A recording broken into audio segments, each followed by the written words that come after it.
Bom, gente, dando continuidade à nossa série do tutorial de rig, de personagem, hoje eu vou falar sobre constraint. Então o pessoal deve estar já indignado, né? Pô, o cara falou de parentesco, hierarquia, e até agora não começamos a fazer o rig.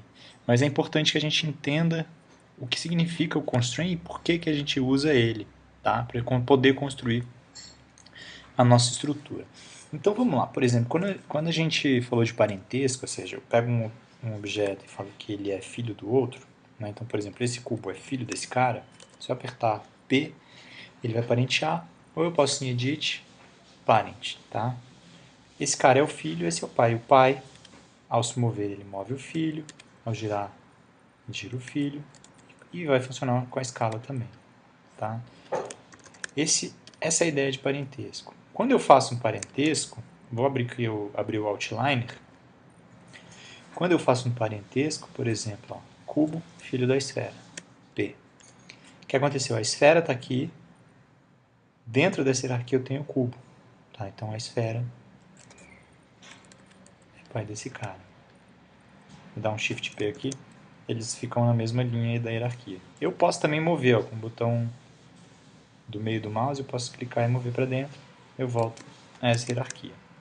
Quando eu faço um constraint, o que eu faço na verdade? Traduzindo, né, a grosso modo, eu vou fazer com que um objeto se submeta a outro, numa relação que vai ser definida pelo tipo de constraint. Então, por exemplo, aqui, lembre de mudar a aba para Animation, né, o menu ali em Animation. Em Constraint eu tenho Point, que seria um constraint só de posição, né? Que ele vai apontar, né, para, ou olhar para, acho que no Max é Look At, inclusive, ou pelo menos era há muito tempo atrás. Orient, tá? Orientação, scale, escala, e parent seria parentesco, mas o parent, na verdade, no Maya, ele seria um constraint de translação e rotação, tá? Em outros softwares usa escala também. E o que a gente vai usar bastante no nosso rig é o polyvector, tá? Que na verdade ele cria um plano, isso é um pouquinho mais complicado, a gente já fala mais pra frente, ele cria um plano onde vai posicionar 3 pontos de referência, tá? Já já vocês vão entender. Então, por exemplo, selecionei esse objeto, o outro, vou dar um constraint, por exemplo, point, tá? Aí perceba uma coisa que pode ser que aconteça aqui agora. Quer dizer, se eu já abrir a caixa de opções, ó, na hora que eu aplicar isso aqui, ó, constraint, point, o que aconteceu? A esfera foi para a posição do cubo. Porque esse constraint point está justamente dizendo a posição da esfera é igual à posição do cubo. Nesse caso, eu seleciono o objeto que vai ser o que vai comandar primeiro. Eu selecionei o cubo, selecionei a esfera, vou de novo em Constraint Point, caixa de opções, eu posso mudar aqui para Maintain Offset, ou seja, ele vai considerar a distância que já existe entre esses objetos. Vou adicionar. Então, o que aconteceu? Ó? A esfera ela tem um constraint em relação ao cubo. Tá? Ela tem uma ligação em relação a esse cubo. Então, se eu mover o cubo, ele vai mover a esfera. Se eu girar, como é um constraint point só de posição, se eu girar a esfera, nada vai acontecer ali. Ela pode ser girada livremente também. E o mesmo vale para a escala. Tá, isso já é uma diferença do parentesco, mas não só é essa a diferença principal. A diferença principal é que eu submeto um a uma relação com o outro sem afetar a hierarquia. Ou seja, ele continua livre na hierarquia aqui. Isso é importante, porque quando eu construo uma cadeia de ossos, se eu quero, por exemplo, que um ossinho da perna se submeta a um controlador, eu não posso simplesmente parentear, porque isso vai fazer com que ele saia da hierarquia dos ossos e passe para a hierarquia do controlador, quebra toda a estrutura. Tá? Então, bom, esse é o constraint point. Constraint em é bem legal, vou até fazer assim, ó, alterar a escala aqui desse bicho e vou mudar o centro dele aqui para o cantinho. Tá? Para mudar o centro eu usei D, você pode usar insert também, se você quiser. O que eu vou fazer? O en ele vai olhar para outro objeto. Então esse cara aqui vai comandar essa bagaça. Então, ó, selecionei a esfera, selecionei o objeto que eu quero que tenha constraint. Vou em constraint, em, e vou ligar a caixa de opções. Aqui é legal a gente perceber qual eixo que eu quero que fique apontado. Eu quero, por exemplo, que o eixo X do meu paralelepípedo aqui fique olhando para essa esfera.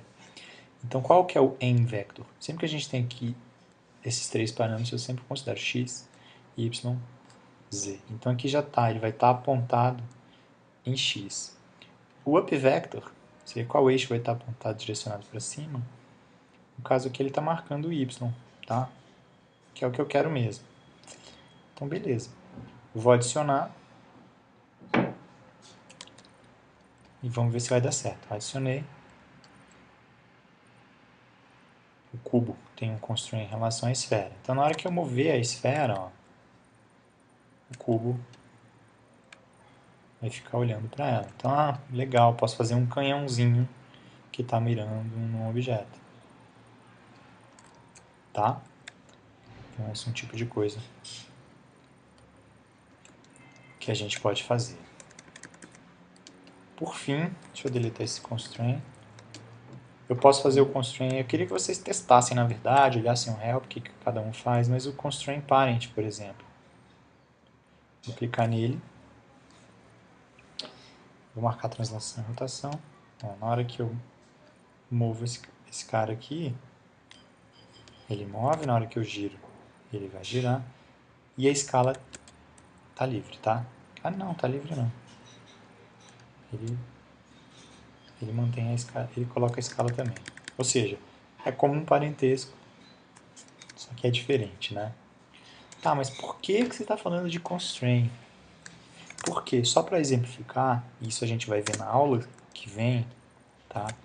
A partir do que a gente vai começar realmente a fazer as estruturas de ossos. Eu vou criar, por exemplo, aqui um esqueleto, joint tool, tá? Eu vou fazer, vamos pensar que isso aqui é uma perna, tá? Eu vou fazer aqui um IK, como a gente já viu na aula passada, né? E vou fazer aqui um IK, tá? Então a gente vai em Skeleton, IK Handle Tool, só para garantir, vamos botar IK RP Solver, tá?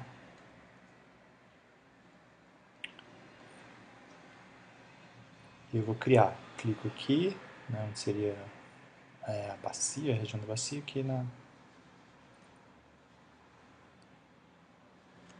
Onde, meu pai? Na dobra ali. Agora me faltou memória para lembrar o nome.